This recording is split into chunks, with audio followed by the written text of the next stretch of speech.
This is VSiN, the sports betting network.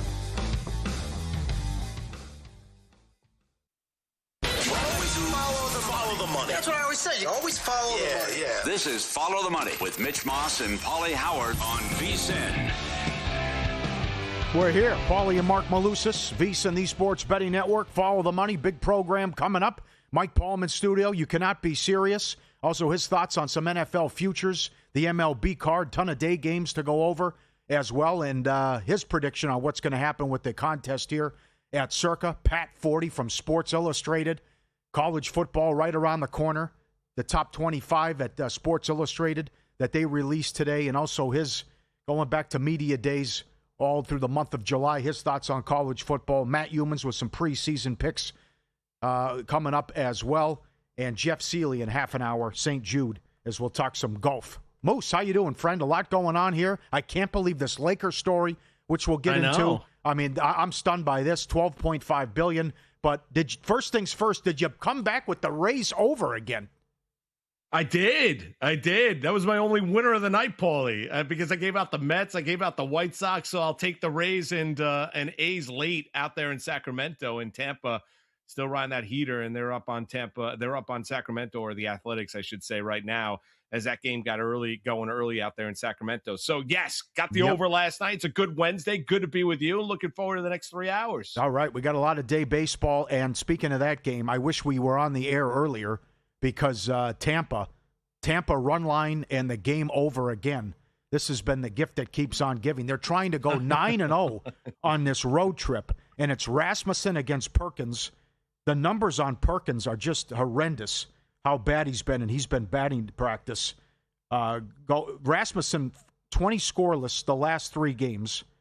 The A's have lost the last 9 started by Perkins. He personally is 0-5 with an ERA of 7. He's got an ERA of 9 going back, and they've lost 35 of 44, and it's already 3-0 Tampa in the third inning. They're minus 1,100 in play. You can jump in if you want to lay the 4.5 runs, or you can take 9.5 in play. But it appears that the Rays are going to do the incredible here and run the road trip 9-0. Awesome. What a story. No, unbelievable. And they're gone in the American League East, which we've chatted about a little bit over the first 2 days that I've joined you, filling in for Mitch this week, Paulie. But I think the chance for the A's to win a game in this series was that first game. And then Tampa put up that 8 spot late, then won that game 10-6. Yep. So you look at it, the Rays have been really a remarkable story. They get a lot out of a little. Not only have they put up 3 runs here in the first 3 innings, but they've also got 7 hits. The A's have just 1 hit on the afternoon, trailing 3-0, and hard-pressed to believe that the Athletics are going to be able to come back and knock off the Tampa Bay Rays. But, yeah, wish we were on a little bit earlier, but we're going to sit back, relax, and enjoy probably another Tampa Bay Rays win. Yeah, and the run should keep coming for them as Perkins has been so bad and the highest ERA since July as well, though it didn't work out yesterday, fading the Angels. As for whatever reason, Texas couldn't get the bats going. All you needed was 3 runs. Colorado and Arizona tied at 1 in the second. It's Kelly against Feltner. Incredible numbers today from Steve Mackin at VSiN.com. Feltner on the road against division opponents, 1-11. That's the Rockies' record, and his numbers have been awful all year. They touched him up in the first, but left a couple ducks on the pond, and now the Rockies have tied it at 1. Arizona minus 160 in play, total of 10.5. Now, Moose, we have a 3-way tie between Arizona, Philly, and the Padres, and the Padres are ready to go. More on this game coming up as they try to get the broom out on Milwaukee. But Arizona, you can't lose games like this late in the season, as they lost at home as a big favorite against Colorado. No, you can, and that's why kind of there was a push toward Arizona this afternoon after that loss last night. But, you mentioned Feltner. I think he's allowed 18 home runs so far this season as well. I mean, there were some favorable stats when you look at Kelly. I think 18 career starts against Colorado. His ERA is a tad over 3. So some favorable stats when you're looking at Arizona this afternoon, but that game is tied up 1 early on. Okay, and does anybody want to make the playoffs for that final wild card in the American League? The Twins lead Baltimore 7-4 in the 7th. They're trying to take 2 out of 3 in that series. But I guess if no one's going to take it, the Tigers will say, we'll do it, right? As they won again, and they've won 8 of 10. Texas lost to the Angels, as I mentioned earlier. They have a half-game lead on Detroit. Minnesota's a game and a half back. Cleveland's a mess. They've lost 8 of 10. They're 2 back. Baltimore's 2 back. How about the Blue Jays trying to sweep the Red Sox? Now they're going to have to jump over 5 teams, but Toronto's only 2.5 back. Yeah, it's hard to envision Toronto getting there, but maybe. I mean, it's been strange. I mean, it's really kind of, pick your poison in the American League. Which team do you think does, which team of all of these ugly teams is the prettiest? I mean, that's it, because none of them are great. It's just a matter of which one's going to get across the finish line in a decidedly average American League, outside of what Tampa's been able to do, outside of what the Yankees have been able to do. So, yeah, if Detroit, and maybe, getting rid of the Skubal distraction is allowing them to refocus here. Not only him, but they got rid of Mize as well. Give the San Diego Padres a ton of credit for how aggressive they were at the MLB deadline. And I know we're talking about the AL. So you look at the Tigers, imagine they go out there, they trade Skubal to the Dodgers, and they make the playoffs in the American League. I mean, that would be remarkable for a team that came into this year with expectations, even after the collapse a season ago, and really underperformed. And that's why Skubal was moved to the Dodgers. Wheeler didn't have it today. Cardinals lead the Phillies 5-1 in the 7th. You're never out of the game within play. St. Louis -3.5, -220 at DraftKings, 7.5 the total, under -120. He had been awesome off a loss, and when the Phillies had lost, which doesn't happen often because he's following Sanchez, but he didn't have it today. And Leahy's been awesome. 2 runs or fewer, 8 straight starts for St. Louis, and he shut down the Phillies as they're up 5-1 in the 7th and looking to win that series as well. Yeah, and pressure on Philadelphia. I don't think there's any question about it. The interim manager, Don Mattingly, when you look at him taking over for Rob Thompson early on in the season, the fact that they added Luis Arraez at the MLB trade deadline, the fact that Harper was said, move me to the outfield. I think if you're looking at one team that would be a massive disappointment if they don't make it to the playoffs in the National League, it was going to be the Philadelphia Phillies. Paulie, it wasn't that long ago we were thinking about the Phillies in terms of challenging the Atlanta Braves atop the National League East. I mean, that's a thought that's gone by the wayside here, but Phillies have got to punch their ticket to the postseason, especially when you look at the age on that team, the expectations coming into the year, and how they were able to turn their season around. What a stunner if they can't even make the playoffs, no doubt. And that's they could miss out. So, the big one ready to go in 3 minutes. Robbie Ray at home against May and the Brewers. San Diego trying to sweep the series, 14-4 run. They're averaging 5 runs a game. Merrill has an RBI in 6 games in a row. Are you surprised the Brewers are favored with May? I am a little bit, especially when you look at, I was looking it up, especially when you look at May's stats on the road this year. I think his road ERA is 6.31. I mean, that's not particularly good. Now, I understand he was recently acquired by the Milwaukee Brewers, pitched well, making his Brewer debut, but now he's on the road taking on a San Diego Padre team. And it's a little bit of a differentiation there, but yeah, I'd be a little bit concerned, especially with the way San Diego's playing. I think we've seen it here in Major League Baseball. We've seen it certainly with the Rays. We've seen it with the Red Sox when teams start to get on a little bit of a heater, and San Diego's on more than just a little bit of a heater here. Maybe a ride the hot hand here. Yes, I think with the pitching matchup, I am a little surprised. I think it's a case of looking at Milwaukee and looking at their record, more a case than watching what we're seeing right now on the field. Yeah, and one more. We'll get to the card later in the show, but one game I wanted to mention with you, Moose. There's a lot of bad teams in baseball right now, and you're making money fading these bad teams. I think it's time to throw. Maybe we're too late, but it's time to throw Seattle on there if you already didn't do it, because Seattle's been a mess, and 28 times they've been held to 1 run or fewer, and again they got shut down. Yankees beat them again. The Yankees are 4-0 against them, and they've held Seattle to 6 runs total in those games. Yeah, and Warren's only $1.20 at home against Bryce Miller coming up at 4 Pacific. Yeah, I mean, it's crazy. And listen, we talked about it yesterday, Paulie. Woo's pitched well at Yankee Stadium, and he pitched well once again last night for the Seattle Mariners. Unfortunately, the Mariners couldn't score any runs. Weathers gave the Yankees another really good start. I think that's 4 in a row when you're looking at Ryan Weathers, to where he has pitched really well. Back into the rotation starter, one of those gems when the Yankees picked up from the Miami Marlins during the course of the offseason. But the Yankees actually coming through with hitting with runners in scoring position. That's the stunner, Paulie. Right. I mean, they didn't hit the ball over the fence. They were actually 4 for 10 with runners in scoring position. Chisholm with a big hit. McMahon with a big hit. Trent Grisham with a big hit.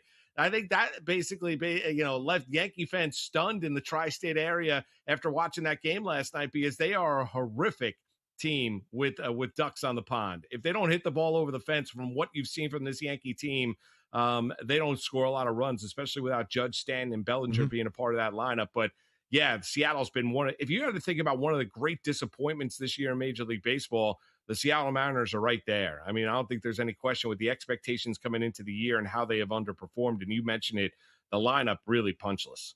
Absolutely. What's the status of Boone if they don't have a good season or go out early? I think they love him. You know what, Paulie? I don't think I think they love Boone. They, likable, affable. I think he's got the respect in that clubhouse. I think Cashman likes working with him. We get, you go get a cup of coffee here in the morning. Yankee fans, all they want to talk about is Boone, Boone, Boone. And I get it.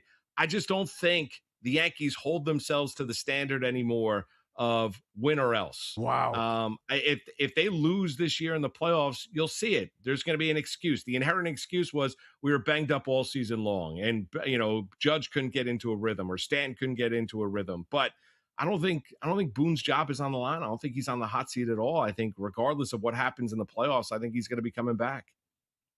You got to run that by humans later in the show. I mean, he can't stand Boone. He thinks he's so bad. The job he's done. A 3-run home run by Colorado.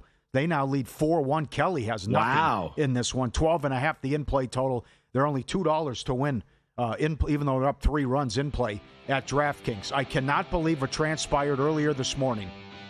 Imagine you buy something and flip it and make $2.5 billion in a year. The Lakers were sold again, and I have a ton of questions coming up next on Follow the Money.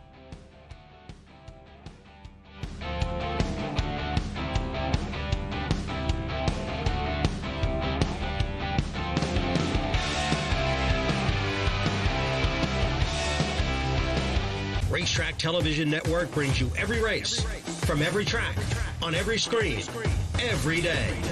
With monthly packages starting as low as $5, RTN gives you great value and access to more live HD streaming and race replays than anyone. Visit RTN.TV today to sign up and watch on almost any device, including Roku and Amazon Fire. Use promo code TRYRTN for a 5-day free trial. This is VSiN, a network of sports betting analysts, writers, hosts, and handicappers, all here to help you become a more confident bettor. We broadcast live every day from Las Vegas, the sports betting capital of the world, and from studios across the country, giving you insight from every angle of the action. Take VSiN with you wherever you go with the VSiN Watch app, or catch us on streaming platforms and regional sports networks. You can also listen live on SiriusXM Channel 158 and on radio stations nationwide. Check out VSiN.com as well for betting tools, exclusive betting splits, AI-powered player prop projections from Opta, pro picks for every game, plus in-depth betting guides and articles built to give you an edge. From sharp betting analysis and daily best bets to insider interviews and expert breakdowns, VSiN is your trusted source for everything happening in the world of sports betting. See everything we have to offer at VSiN.com and become part of the Sports Betting Network. Hey everybody, Stormy Bonantoni here, coming up Wednesday on Money Moves. JVT is back and just in time for us to preview his Colts on our NFL training camp tour. Before the Daniel Jones injury last year, Indy looked like a top contender in the AFC. Can they re-find that early season magic in 2026? We'll tell you why we don't believe that's the case and where else to look in the division. Plus, in addition to all our NFL and college football futures talk, we've got a loaded MLB slate and sleeper picks for the FedEx St. Jude Championship. It all starts at 11 Pacific, 2 Eastern on VSiN, the Sports Betting Network.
This is Follow the Money on VSiN.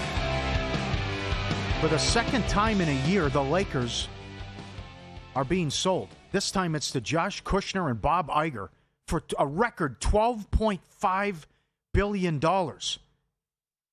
Mark Walter just bought the team last year for $10 billion. How about this, Moose? Iger said it took only 3 days to put the deal together. Well, when it's $2.5 billion in profit in the span of a year, I guess, you know what? You're going to get somebody to move. I mean, that's insane. It's going to be an owner. It really is. I mean, the valuations of these teams, regardless of sport, continue to go out there up and up. You saw the Giants sell 10% of their team in the NFL for $1 billion. I think the latest Yankee valuation is right around $10 billion. I mean, it is crazy when you look at it. But if you're the Lakers, I mean, they're one of the brand teams in the NBA. So it was stunning, especially after the news from a year ago. You think the housing market's exploding. Look at owning a sports franchise. I mean, you own the team for a year, you make $2.5 billion on your investment. Yeah, let's start there. I'm glad you brought that up.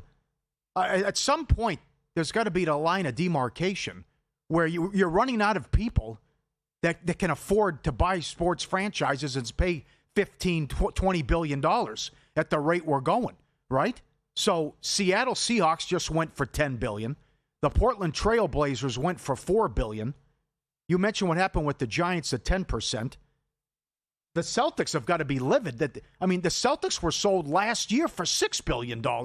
And the other people have to be ticked off is probably the 5 brothers and sisters of Jeannie Buss saying, hey, if you would have waited a year, you could have got another $2.5 billion. Well, but I mean, you know what I'm saying, where it's like at some point we're running out of people that are able to afford this and are able to spend $15-20 billion. Yeah, from a singular, I think that's where you get into the finance market, right? When you're looking at these equities and these, and these conglomerates that are going to be owning teams. I think that's where it's headed, Paulie. I mean, it really is. I mean, Steve Cohen bought the Mets, right? From Fred Wilpon, Jeff Wilpon, Saul Katz. He's worth $22 billion. But would Steve Cohen be comfortable going out there, spend $12.5 billion on the Los Angeles Lakers? Is he that? No, probably not. I mean, that is... Yeah. That's an insane amount of money. So you're 100% right. You're going to limit the marketplace in terms of who can buy them. But listen, it's good business. I mean, look at the money that is flowing in. Everybody wants more and more content. The games are king. When you're looking at the NBA, when you're looking at the National Football League, not so much when you're looking at Major League Baseball, but, when you're looking at the NFL and the NBA, for sure, the valuations of those franchises, it's good. You have money coming in. You have the television rights deals that are coming in. Everybody wants more and more coverage, more and more games, more of this, more of that. So that's why it's good to be an owner. But do we reach a point? I think we do. At some point in time, you're going to say to yourself, well, can I really afford to buy it? Or how much money is coming in? But right now, it's good to be an owner, especially if you've got a team that's up for sale, because you are going to make absolute coin. Well, it's worth what someone's going to give you for it. And I think also these estimates have been way off, too. So the Lakers have been purchased for the 2 largest sale prices for any pro sports franchise, and that goes back in the last year. It also begs the question, what would the Cowboys go for, or even the Knicks? Because Dolan owns the Garden, and what the Knicks could go for, and the great timing that they just won the title in the number 1 market too. So here, Walter buys it for $10 billion, and a year later it goes for $12.5 billion. Maybe 17 is the number for the Cowboys. Who knows? Maybe it's higher. But once you saw the Blazers go for 4, and once that happened too, and then with the expansion numbers that are being thrown around, this also led to this. And Iger and Kushner decided to pivot, in which was a shocker because they were going to buy one of the expansion teams with Las Vegas and Seattle. But then the price is being thrown around for the expansion fee, $7 to $10 billion, Moose. And then you got to buy the arena on top of it. So I kind of see what they're doing, saying, well, why are we going to spend maybe $10 billion on an expansion team? Maybe let's just cough up another $2 billion and buy the freaking Lakers. Now you know why the Blazers owner, a great nickname, by the way, El Cheapo, that is tremendous, right? That, he's thinking about moving his team from Portland to Seattle. You feel bad for the Blazers fans. Yeah, I mean, I think economically, Paul, you ran through it. It just makes more sense. And then you throw in the brand that is the Los Angeles Lakers. I mean, they are one of the kind of foundation pieces of the NBA. So if you're going to own a team and you're going to spend that kind of money, would you rather own the Los Angeles Lakers, or would you have to spend a little bit more considering building a new arena and everything that goes along with it, and the expansion fees and everything to own, say, the Seattle Supersonics? Yeah. So, I mean, the argument is let's own the Lakers. And it's tremendous. I mean, it really is. I mean, $12.5 billion. I don't know where the end point is for some of these franchises and what their valuation is, but you're dead on correct. A team is we could look at the Forbes list and say, well, this team's valued at this, but what is some individual or group of individuals willing to pay for their franchise? Because that's ultimately what the franchise is worth. Yes, right. What would your guess be on the Knicks? Like you would be shocked if they could get for 17, 18 billion, right? If the Lakers are going for 12.5, I mean, I would think the Knicks are right around. Listen, they don't have the championship success that the Los Angeles Lakers have had, but he owns the arena. And they just split them up. I mean, the Knicks and the Rangers. Dolan's son is now going to be running the New York Rangers, so they've split them up in terms of two different entities. But yeah, I mean, the Knicks, I would think it would probably be right around the same valuation, 12.5, 13, $14 billion, something like that. Well. Also, tinfoil hat guy is checking in because Mark Walter, who built his financial empire in the insurance industry, is under federal investigation for alleged tax fraud by other companies tied to the billionaire, and they seized his phone, among other things. So he's only selling he also owns the Dodgers, but he's only selling the Lakers here, and he owns the Sparks, in addition to several other sports teams. But you have that going on, and with the timing, I just can't believe he said it was, listen to this, owning the Lakers has been one of the greatest honors of my life. An extraordinary investment I will carry with me is the community, the fans, and the city that treat this team as family. And I'm grateful to Jeannie Buss and the Buss family. So this was, right, how about I know it's nice to have the money, but you just bought the team, and that was one of the best things you've ever done, you said. And then a year later, you sell it, and maybe it's where smoke, there's fire. What's going on around his companies and being under investigation too? Yeah, maybe. I mean, listen, that can clearly be the case. We know what his ownership group has done with the Los Angeles Dodgers. I don't think there's any question about it. But how do you make that statement and go out there? Well, it's been one of the great. You owned it for a year. Yes, I mean, like no that kidding. Is like it's a. Yeah. I mean, you owned it for a year, and LeBron left, and you've got Luka, and your interesting offseason and NBA free agency. It's not like you owned it for 10 years, 15 years. You owned it for a calendar, 12 months. That's it. And basically now you've paired it off and you've made yourself $2.5 billion. I mean, it's crazy when you think about it, but I mean, to the victor go the spoils, the rich get richer. So for Mark Walters and that group, now they've got more money coming in, even with the investigation and all. Well, you nailed it earlier as well, that sports is king and the live sports. I mean, the NBA gets a $90 billion TV rights deal and streaming with all the services they had. And so the Lakers go for 12.5, and then the Lakers went for $10 billion last year, and the Seahawks went for $9.6 billion earlier this year. The Celtics, just last year, the Celtics went for $6 billion, and in 2023, the Commanders went for $6 billion. You're right about there's no end in sight and how high these numbers could keep going.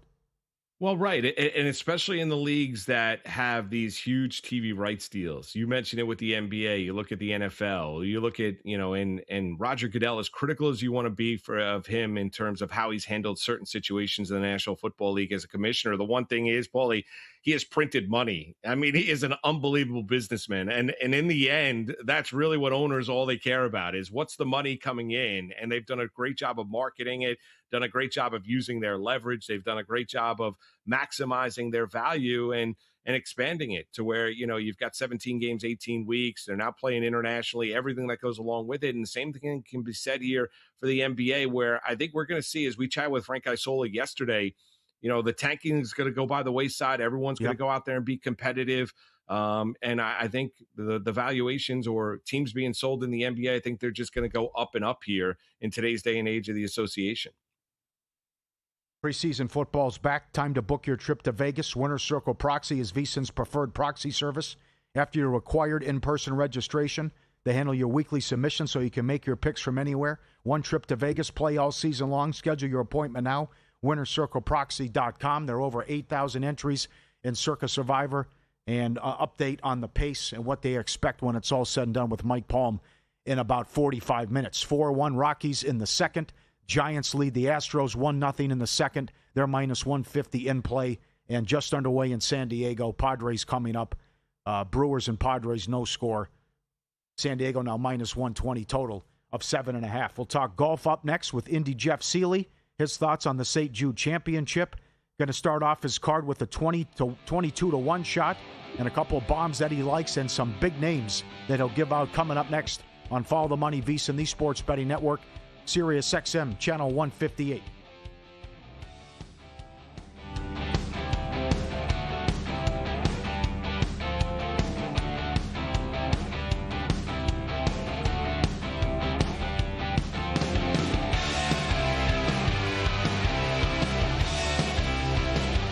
Biggest contest we've ever seen. Seriously, what's the guarantee? They're still talking about it. I think it's time to put the rumors to rest. Showtime. $30 million. $30 million? $30 million? $30 million? That's $30 million guaranteed. 3 contests, multiple ways to win, no rate. Entry starting at $1,000. Enter in Nevada, play from anywhere. Elevate your sports betting game with VSiN's exclusive betting splits. Stay ahead with real-time market trends and track bet percentages on any matchup. Then uncover the edge by comparing them to the amount of bets placed to find out where the sharp money is headed. Upgrade to VSiN Pro to access betting splits, live odds, line moves, power ratings, and in-depth game analysis. Go to vsin.com/pro to join VSiN, the sports betting network.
This is VSiN, the Sports Betting Network.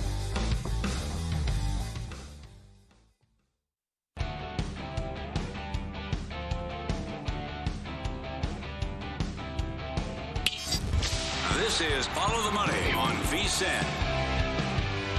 So the A's have lost 35 of 44, and they've lost the last 9 games started by Perkins, who's 0-5 personally with an ERA of 7, and he's at it again today. It's 7-2 Rays in the 4th inning. He's given up 11 hits in 4 innings and 7 runs. Man, this team is be nice. What a run to go 9-0 on a road trip, I'll tell you. And great That's a job. good run. Maybe it's going to be the Rays' year. Maybe it's Hicks just hit a 3-run homer to give that 7-2 lead in the 4th inning. Crazy. Yeah, and the Twins just finished off the Orioles. That's a final 7-5. Our weekly visit with Jeff Seeley at Cupmaker Jeff on X. Live Spaces on X tonight. He's on the Progressive guest line to talk FedEx St. Jude Championship. And a lot of picks coming up here as well. Tell us about the event, my friend. Guys, we're in the FedEx Cup playoffs, right? We got the St. Jude Classic here. So one of the nice things about this is we're going to get 4 rounds of golf from everyone. So there's no cut this week. And we'll have 50 players advance and go to the next round and see who can scoop the big pot. Okay. Well, you want to do with your top of the leaderboard? What do you want to start your card with? Yeah, guys. So this week, I started with Tommy Fleetwood. He's made 6 trips to Southwind, and he's walked away with 3 top 4 finishes. And 2 of those were his last 3 trips. So last year, his chipping let him down. Otherwise, he probably wins, but he finished 3rd. So he's had a very good recent form run, finishing T14 or better in 6 straight events. That's probably why he's minus 164 to finish top 20 this week. But I really like that price a lot. I'd give him probably a 70% chance to finish top 20. So I'm going to play some Tommy on the outright, but my favorite way to play him is top 20 at minus 165. And then Fitzpatrick, I played at 23-1 a little bit, but he's had an unbelievable 2026, giving us 2 winners on this show already this year. 17 events for Fitzpatrick this calendar year. 2 wins, 4 more finishes inside the top 5, only 1 missed cut. This year it's mainly been iron play as he's gained 11 on approach gained on approach in 11 straight events prior to the Open. Played this course 7 times, 3 top 6 finishes, so we know he can perform here. It's really just a function of getting his irons back on track. Another way to play Fitzpatrick this week would be in the each-way market. You can find him like 8 ways in each way market at 18-1 or so. But other than that, I would play him outright 23-1 in top 10. So at top of the board for me, it's Fleetwood and Fitzpatrick. Jeff, when you look at the course, what kind of golfer does it favor down there in Memphis?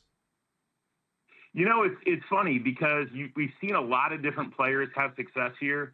And so while it's not super long, but it's not super short like it was last week. So I think, honestly, it's guys who come in with form who are, I know this is going to sound kind of silly, but guys who are just striking the ball well, which kind of goes without saying, but that's really what it takes. Is guys who are ball strikers, who are hitting the ball well at the time and making some putts. So what I look at more than anything is current form has got to be good coming in. You can't come in here ice cold and expect just to show up.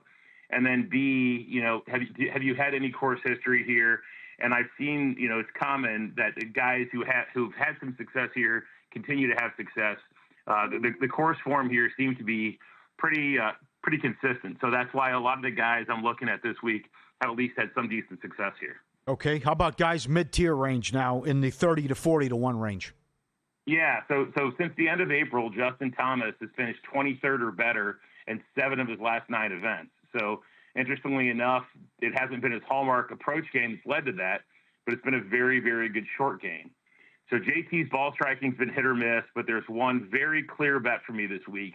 My favorite bet of the week is JT top 30 at minus 196. Yes, it's a steep price, but given his current form and the fact that he's played this course 6 times and never finished worse than 30th, along with the fact that he's finished 23rd or better and 7th of his last 9, I think that's a great price. Like, this is my favorite play of the card. I'm going to play a little on the outright, but I think that's a really good way to play it. We're going to talk about another guy here, Russell Henley, at 39-1. Mm-hmm. Played 17 events in 2026, has 12 finishes inside the top 25, including a win. The concern with Henley is that his around-the-green game has been abysmal lately. Having lost an average of 2.5 strokes over the last 6 events, his putting largely made up for that, thankfully for him. Ball striking's been okay.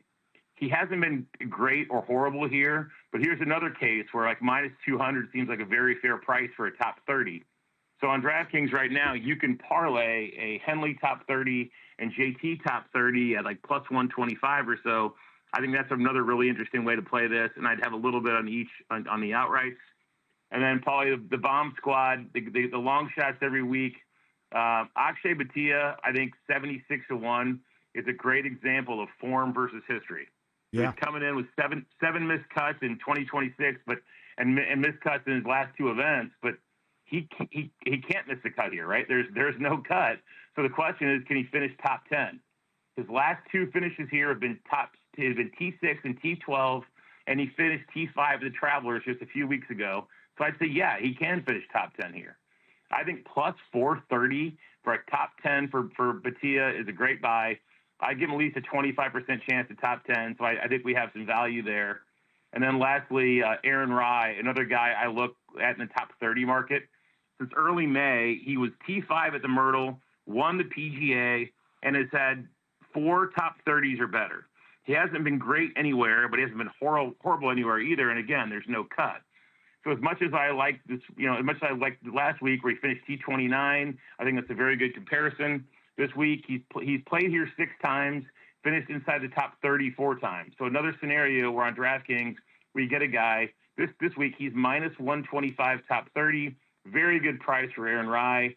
Again, so a little conservative on the top 20s and top 30s, but I think it's a great way to play this week. And then sprinkle a little on the outright if you want some action on that side. That's fantastic. Jeff, who are you? Yeah, sorry. Yeah, no. I just had another question. Who are you fading? Like, who are you concerned about coming into the St. Jude? That might be toward the top of the market when you're looking at the betting markets. Anybody that you would stay away from?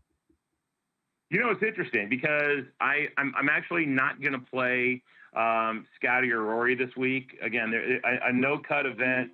A lot of talent here in this field, and not that either can't win, but especially Scotty at plus 450. I'm just there's just too much talent, and everybody's going to get 4 rounds. He's going to have to outrun a lot of people. So yeah, I'm out on him. Like again, Rory, kind of the same thing. So I think this week is the week you try to find some I like Bhatia and Rai. I think are 2 great examples, right? Rai won a major this year. Batia's won. Like those are 2 guys, 76 and 78-1. They can win a major. They can win an event like this. So that's a great price. This is not about this week about kind of just buying guys lower on the board. This week to me on my mind is about getting value in top 20s, top 30s, and then throwing some darts at some higher price guys like 70, 80-1 who we know can win. So to be honest with you, I'm fading a lot of guys at the top of the board. Again, Scotty, Rory to begin with, but even the Obergs, the Morikawas, Cam Youngs, they're all good odds. They're all obviously very good players, but everybody's a good player at this point. There's no scrubs left in the field. So now it's just a matter of finding a little bit of value in the placement markets and trying to hit some darts in the outrights. Last time you were on, you mentioned a meet and greet with Sophie Cunningham and your daughter. How did that go with the Fever? It was great. Sophie Cunningham is she was awesome. It was a great game. Unfortunately, you guys saw the Aces game. Obviously, we lost with 2 buzzer beaters. What a heartbreaking game! But yeah, it was amazing. She couldn't have been cooler. Awesome event. The Fever kind of help support that, and it was great. And I'm still long on this team. Guys, you guys watch this. They have the best backcourt in the WNBA. They have an all-star power forward, and so it's just a question of can the drama stay low, and which is always no the question. Kidding. I think with this team, and Sophie might be a polarizing character, but in our case, this was if you're a veteran and you can bring your kid, she would do a meet and greet and take care of us, and it was awesome. So obviously proud to be a veteran, but the stuff she does for veterans and just she's a great person. I think a lot of her, and it was a great event, and couldn't say enough nice things about Sophie Cunningham. All right, thanks for a few minutes. Good luck this week. Talk to you soon. Thanks, guys. Take care. The tirade worked out last night by Stephanie White, And a money quote, which I wish I had before the game. But after the game, Caitlin Clark said there was no way we were losing tonight. We are a tight-knit group, and we are so together now after what White did with the tirade before the game and what's happened in the last week, which it's a WNBA. There's a ton of drama off the court, and there's politics and everyone jumping in. They got to say this about the foul. You have to say that. But they can score, I'll tell you that. I don't know if they're going to defend, but they can score with anybody. Oh, they're entertaining. But and that's the shame of it, because there's a lot of great basketball being played in the WNBA. Unfortunately, the focus gets taken away to 8 million other things other than the game. Right. Win-lose coming up next, some vicious beats, and an update on Forbes' estimates of the world's most valuable sports teams.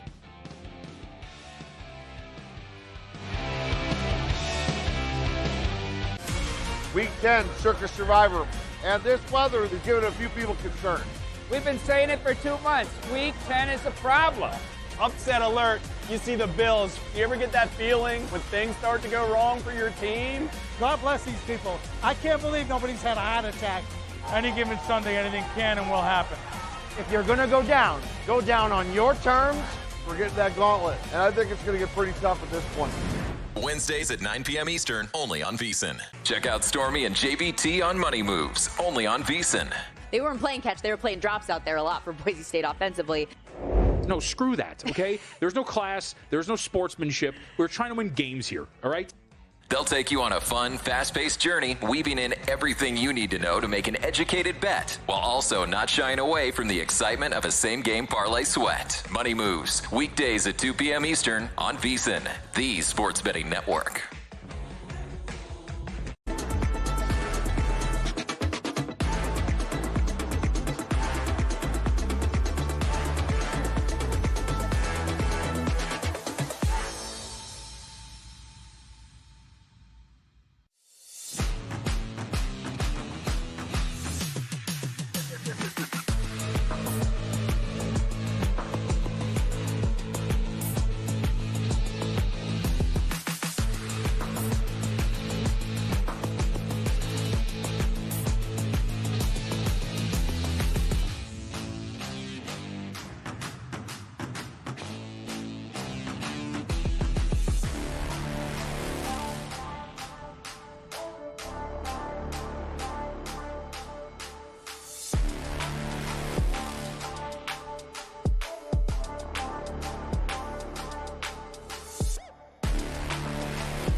Win Some, Lose Some is sponsored by the Sharp Plays.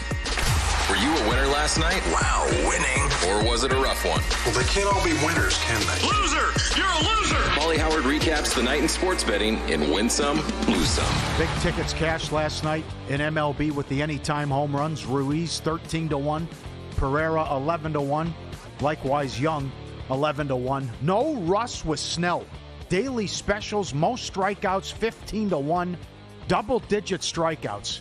I didn't think he'd go that long, and he was fantastic. First time back since May as the Dodgers win again, and Snell was fantastic.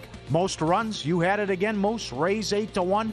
Highest scoring game, Rays and A's 8-1. It's probably going to cash again.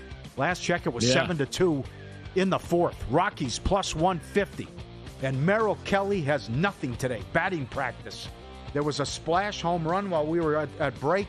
It's 6-1 Rockies in the fourth. Wow. Arizona playing so well, and now they're about to lose 2 out of 3 at home to Colorado, who they've owned the last 3 years at home. He's been great, but he has nothing here. Yeah, and Kelly's been really good against the Colorado Rockies, which you've hit upon, especially coming off the tough loss last night. You would think Arizona would come right back this afternoon. Starting pitching matters. Kelly terrible today, and Colorado's teeing off. St. Louis plus 145 and the Angels plus 135. They got the win against Texas. Liberty Fever over, 191.5 up to 194.5. Ton of points scored in that game. No problem there. Subscribe, be part of the team, VSiN.com. Our radio and podcast friends, you always want to see these tweets and videos. At Paulie Does Vegas on Instagram. Send them in.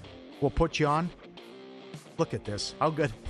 This is the baby, the puppy beagle is just, closing the eyes, not just trying to swim, just tap the water. I had my ex-girlfriend had a Chihuahua, and if you would hold the dog up over the water, he would do that without even being close to the water. Here, this guy. Really? Yeah. So this is a new one, but the kind of where it's just, he's not even swimming, but just to get a feel of the water, how he's doing it with his eyes closed.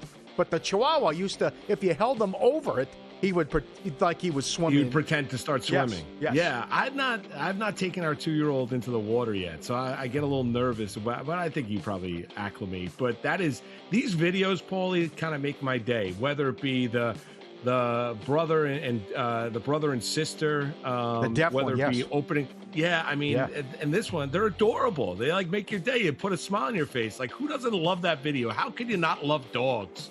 You got it. And it's every demographic. And thanks to everyone who sends them in every single day on Instagram at Paulie Does Vegas. How about this? So you worked 7 years for Mike and a Mad Dog. Yeah. At WFAN. Today's the anniversary. Sopranos, 1997, the pilot episode went into production, and the rest is history. I can't. When that show is rocking and rolling, you knew it was something special in year one. What is that show so big? It's what everyone's talking about around a water cooler and are they starting with that on a Monday after a big episode on a Sunday? Absolutely. Wow. When the Sopranos was like peak Sopranos, like I would say like the last 3-4 years where you felt like the entire country, Paulie, was watching it on a Sunday night.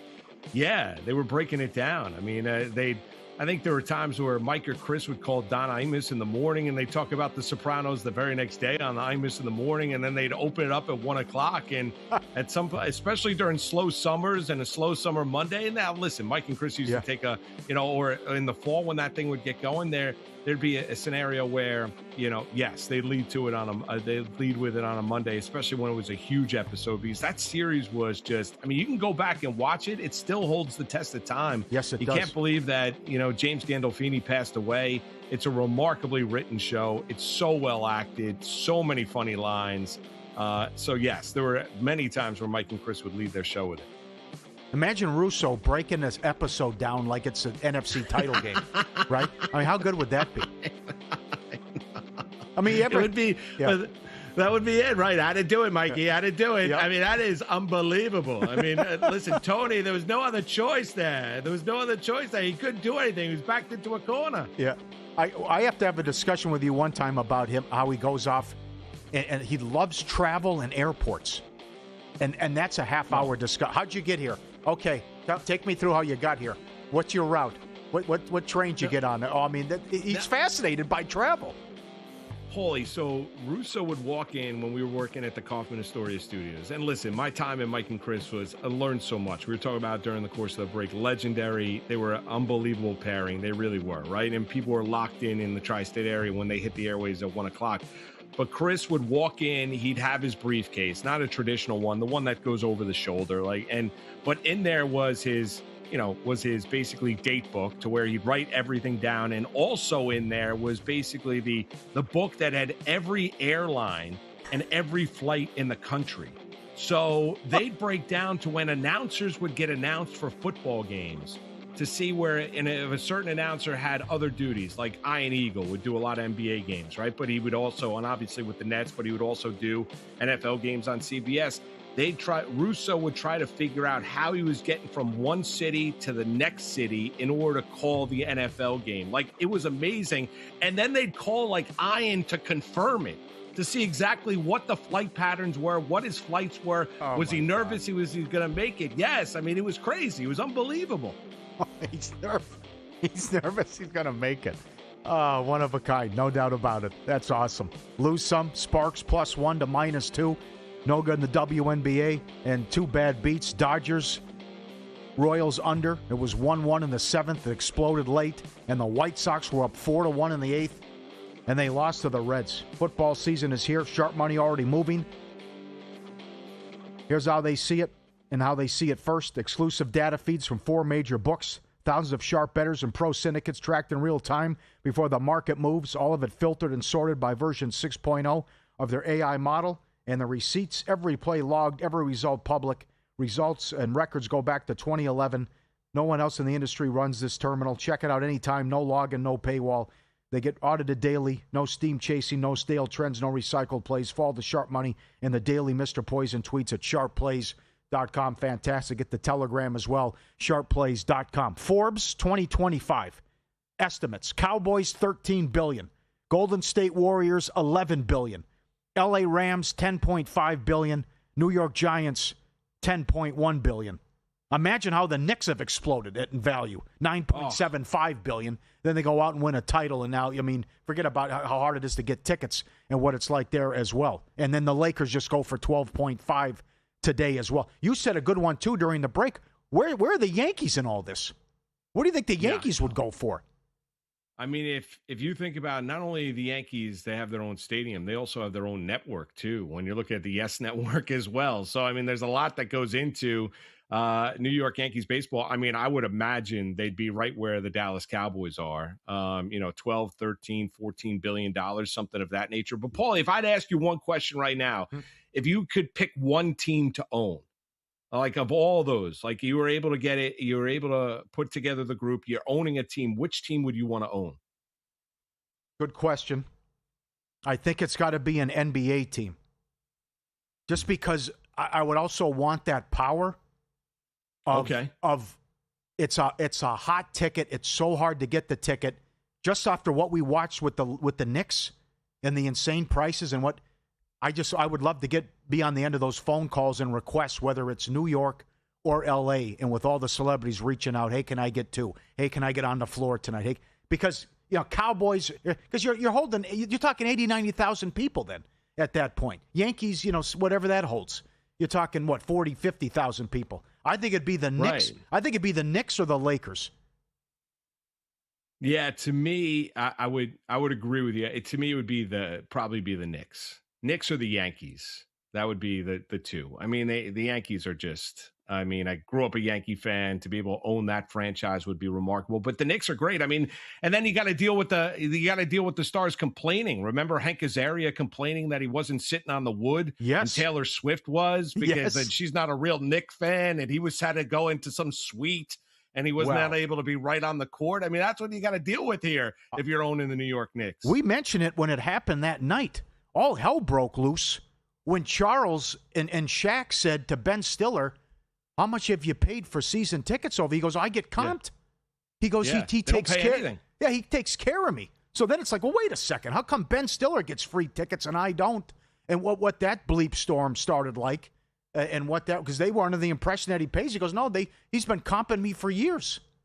Yeah, all the stars, none of those, because they want the who's who to be there. So they all get comp tickets. I mean, but if you were to try and buy those tickets, it would cost you, I mean, basically the price of a home. I mean, to go out there and buy those tickets and sit on it. But yeah, all those stars, they're all comp the tickets because they want them to be there because it sets the scene that everybody wants to be at a New York Knicks game. NFL news coming up next. You won't believe what Ben Johnson said today, and we'll get into some surprises and disappointments on how we see what the upcoming season coming up next.